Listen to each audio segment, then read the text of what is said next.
आपकी बेटी की वजह से अम्मी मेरा घर खराब हो गया, मुझसे रोहान दूर हो गया। आप अपने शौहर से झूठ का रिश्ता मजबूत करें। मैं अपने शौहर से वफा से लेकर सच का रिश्ता मजबूत कर चुकी हूँ और उसको बचा सकते हो ना। पाने की हिम्मत ना तो आप में है और ना ही किसी और में। तेरी हिम्मत कैसे हुई मेरे भाई के खिलाफ रिपोर्ट लिखवाने की? हमारे साथ खेल खेल कर हमारी जिंदगी में आ गया। आयजा ने सारे मामले से बड़ी चालाकी से ख़ुद को बचा लिया है और ईशल को फंसाने की कोशिश की है। ये तो भला हो अनाया का कि अनाया ने ऐन मौके पर आकर हाशिर को हकीकत बता दी कि मैंने ख़ुद को बचाने के लिए ईशल भाभी के ख़िलाफ़ झूठ बोला।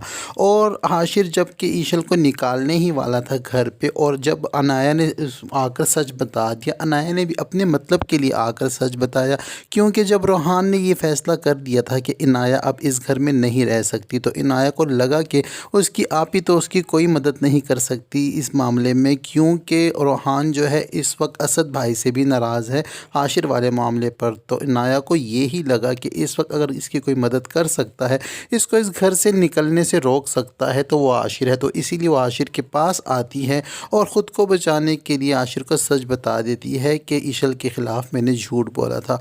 अब ईशल तो सेफ़ हो गई है, लेकिन इनाया अब भी सेफ़ नहीं है और ना ही अब आयज़ा सेफ़ है। अनाया जो है वो अपने कमरे में जाती है और रोहान उसका बैग उठाकर उसको हाथ से पकड़कर खींचता हुआ घर से बाहर निकालता है। जब शोर शराबे की आवाज़ पूरे घर में फैलती है तो असद और आयज़ा को भी इस बात की खबर हो जाती है। जब बाहर आकर असद रोहान को रोकने की कोशिश करता है तो रोहान अपने भाई से ये कह देता है कि अगर आपने मुझे आज रोक लिया तो समझे कि आपका भाई मर गया। तो यहाँ पर जज्बाती होकर जो है रोहान ये बात करता है, तो असद समझ जाता है कि रोहान इस वक्त बहुत ज़्यादा गुस्से में है, तो वो छोड़ देता है उनको उनके हाल पर ही। तो रोहान जो है अपने गाड़ी में बिठाकर इनाया को उसकी अम्मी के घर के पास लाकर छोड़ देता है और कहता है कि ये मेरे बाबा की तरबियत है, मैं तुम्हें घर से वहाँ पर भी निकाल सकता था, मगर नहीं, मैं तुम्हें अकेला सड़कों पर भटकते हुए नहीं देख सकता, इसीलिए मैं तुम्हें तुम्हारे घर तक लाकर छोड़ दिया है। सारे रास्ते इनाया रोहान की मिन्नतें करती रही और उसे अपनी सफाइयाँ पेश करती रही, उसको सच्चाई बताती रही, लेकिन रोहान ने इनाया की एक ना सुनी। लेकिन जब हाशिर को पता चल जाता है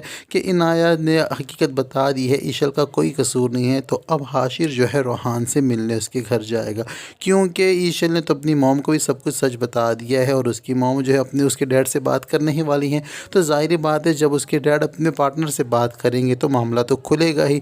तो इस वजह से हाशिर और शायान के आमना सामना होगा और हाशिर शायान को रख कर 2-3 लगा भी देगा और उसे कहेगा कि तुम्हारी हिम्मत कैसे हुई मेरे भाई के ख़िलाफ़ FIR कटवाने की। इस सारे मामले में शायान ने एक तो काम गलत कर दिया, दूसरा ये काम गलत किया है कि रोहान के ख़िलाफ़ FIR कटवा दी है। तो अब ज़ाहिर बात है हाशिर को तो गुस्सा आना ही है। अब हाशिर और शायान एक दूसरे के आमने सामने हैं और दोनों ही गुस्से में है। रोहान जो है वो बेचारा बेबस अपने घर में बैठा हुआ अपनी बेवफाई का मातम, अपनी बीवी की बेवफाई का मातम मना रहा है, लेकिन यहाँ हाशिर जो है वो रोहान की खातिर शायान से उलझ पड़ा है और शायान को धमका रहा है, शायान भी उसी हाशिर को धमका रहा है।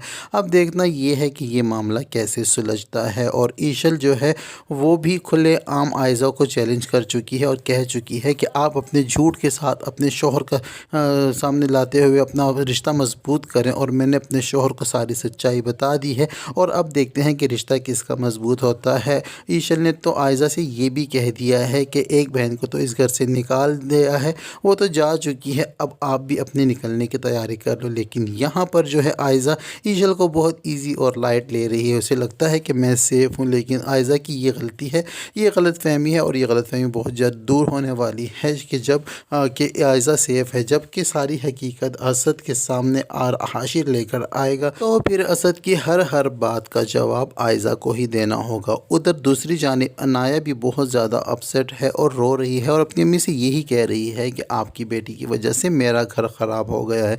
अनाया तो शुरू दिन से ही आयज़ा के ख़िलाफ़ थी, लेकिन अब के अनाया ने आयज़ा के ख़िलाफ़ जो कदम उठाना है और उसकी जो ख़िलाफ़ हुई है वो हकीकी मायनों में हुई है, क्योंकि अनाया तो ख़ुद को बचाना चाहती थी, अपने घर को बचाना चाहती थी, इसलिए चुपचाप आयज़ा के तमाशे देखती रही। लेकिन जब कि अनाया عنایا کا اپنا ہی گھر خراب ہونے والا ہے اور عائزہ کچھ نہیں کر پا رہی تو یہاں عنایا کا دوسرا روپ دیکھے گی عائزہ۔ اب عائزہ کو پتہ چلے گا کہ اس کے خلاف اس کی بہن بھی ہو گئی ہے اور حاشر اور ایشل بھی اس کے خلاف ہیں، اور جب روحان کو ساری حقیقت پتہ چلے گی تو وہ بھی اپنی بھابھی کے خلاف ہو جائے گا۔ تو سب حقیقت جب اسد کو پتہ چلے گی تو ظاہری بات ہے اسد نے بھی عائزہ کو گھر سے نکال دینا ہے۔ تو یہ سب کچھ ہونے جا رہا ہے ڈرامہ سیریل چال باز میں۔ ویڈیو پسند آتی ہے ویڈیو کو لائک اور چینل کو سبسکرائب کرنا ہرگز نہ بھولے۔ اب تک کے لیے اتنا ہی، ملتے ہیں نیکسٹ ویڈیو کے ساتھ۔